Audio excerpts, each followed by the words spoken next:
Welcome back to Vlogmas Day 5, guys. I feel like this time I have my points together. I hope you guys had the best day.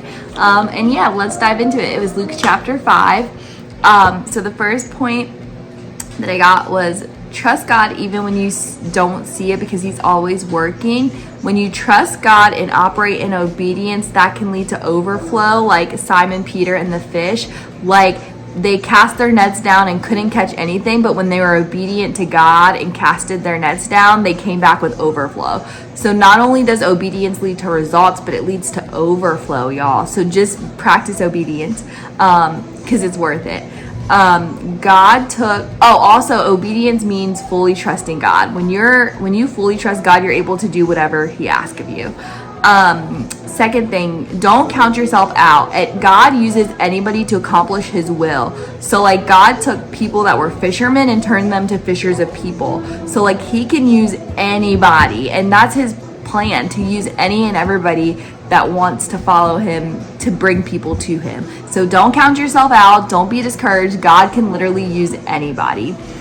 And then Levi, the tax collector, when Jesus told Levi, the tax collector, to follow him, he left everything and went. So we have to be willing to make those kind of sacrifices when it comes to obedience. Like, he literally left everything to follow Jesus. So sometimes God's going to require you to leave everything to do what he asks of you, and you have to be willing to give him your yes, because there's testimony on the other side of that, there's blessing on the other side of that, and overflow on the other side of that.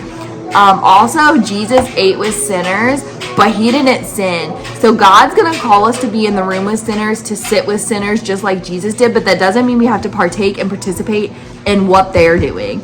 Like, we don't have to do what they're doing just because we're called to be around them and we're called to be that light in the darkness. And lastly, two things. Jesus doesn't help those who don't want help. Like, he was called to save those who needed saving. If you already feel like you're saved and don't need him, he's not going to help you. Two things, sorry. Jesus withdrew to lonely places. So that's your reminder and encouragement. Sometimes you have to remove yourself and go to a secret place and really allow God to pour into you there, just like Jesus did. And then lastly, your friends matter. The friends of the guy with, I think he had leprosy, they couldn't get in to see Jesus so that their friend could be healed. So they knew that Jesus was the healer, so they placed him on a mat and lowered him through the roof. Sorry, y'all, baby girl's back there if you hear her. She's playing on the floor right now.